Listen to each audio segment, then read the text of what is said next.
Yes. Grenade ne tugamba oli fake friend kate mulumbe ku snap. Yeah. Ne ngamba gulu gwe. Nditeyajja. Buli tagamba Lydia chaliwo notajja mu show. Tugenda owulira ku macha Grenade ayambuso omanyi wa snap ne Instagram nga tugamba bamufulumize ekikumi. Bamufulumiza show. Netugamba mugufudde muzo okumanyira gulu n'edi waffe. Kwani ku Fake Family bamugoba. Babadde tebakimanyi nti ono mwana superstar celeb. Yayimba nkuloga. Ayinza n'okuloga abajjasa abamufulumiza. So what happened? Bamugoba. Munange ng'ajja ku shombu nga ina abantu abo basatu nga omanyi star atambulamu n'abantu. Which is okay because he's a star. Ne kati kyengende kwogera nkireko bankyogere. Kyogere. Naye nga kati basita bannange lwakuba ng'oggyeemu Grenade sigwe ngamba abantu bamwe mubasasulirenga. Temanyi Grenade bamugobyerwa abantu be yazze nabo. Abasatu. Badde babounce abe. Olaba alien gwe bagobya. Ate kati ono nawe omwana aludde mu industry bandibadde bamanyi nti atambulamu n'abantu. Naye egaali alien ne bamu abantu nga 100. Bano babadde basatu bokka. So mune Grenade atunyonyodde lwaki teyayimba temulowooza mbu fake friend munange bamugoba abantu balina ettima tebagaliza Grenade. But I think Grenade on different occasions adzafuna ebintu webitwalo naye yali mbuvuye bwa Washington kati ali mu buno bwa Lydia. Yes kati wuno bambi ne Grenade bambi mumuleke. Tumunaze ku lweza. Ate yabagamba abakyala bamwagala nnyo akyeka kye kiruma abantu bano. Gwe buli wabeera ne mu kijjanya. Okitege anti alabika bulungi omumanyi muganda waffe. Nenga alabika bulungi. Ye ogamba abaawo yewaayiriza ffe tubeera cash gym mba mulaba. Katulabe emboozi ya Grenade nga tunnyonnyola lwaki bamugoba ku show Lydia Jazmine. Amukulikeyo mu kivvulu kya Lydia Jazmine twakulabako. Ekivvulu kyali successful. Congrats Lydia. Yeah, just ba promoter balinamu akamanyiro.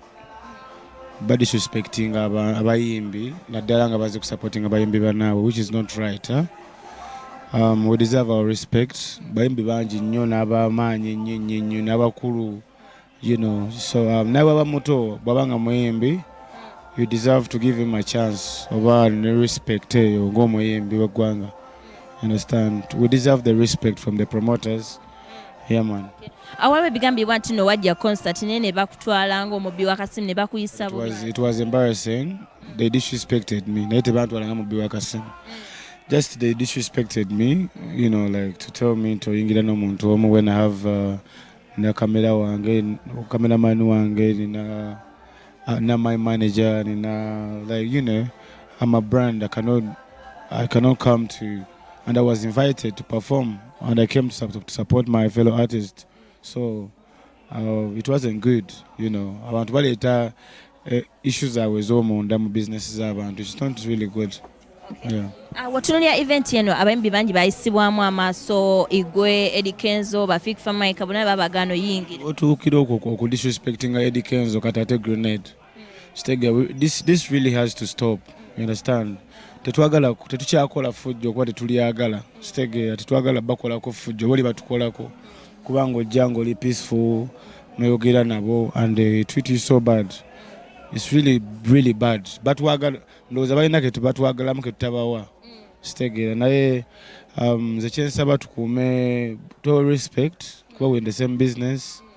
Twawulidde nga abayimbi bagamba time to come ngenda ku boycotting aba promoters nga mweteka because mujja ku events ne abayisa. Nabanga kyetaagisiza we will do it. Yeah.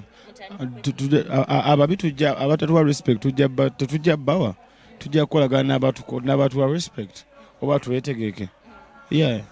Mwe tukyagala kuba kati tubasaba tuwe ekitiibwa in a good way. Stegera tubasaba we abayimbi ekitiibwa.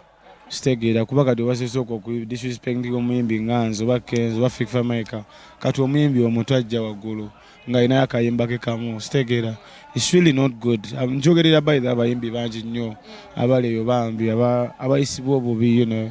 Ba promoter tukolagane mutuwe ekitiibwa. Yeah, respect artists because you need us and we also need you. Yeah, kwa fani wanga bandaba nga bampisa bwe batu atenga zikulaba nze. She looking weird, understand? Yeah. Anga tuvudde ku ba promoter be Uganda ne ba promoter be bweru mu abayimbi abayimba mu nseze bweru abayimbi badde basabi nga bataddeyo teeka mu babatwalire nga mu business class. What's yours about this? Of course we chino okuba naye si kusaba tusaba biki. My brand will speak for itself. Sibi akusaba muteeka nze bojja mu office yange nkusaba byenjagala n'obimpa wabula si ku requestinga munyambo nteke no. Yeah, si kusaba. Kuba omuyimbi nga Shiba lwaki batamuteeka mu business class. Sia watugamba you're supposed to be having a concert ng'ogenda Lugogo, but apparently Lugogo bagiggala tugenda teeka. We're still looking into it with my management. Yeah. Okay. And very soon we'll let my people know. Mugenda tuwa date soon. Yeah, very soon.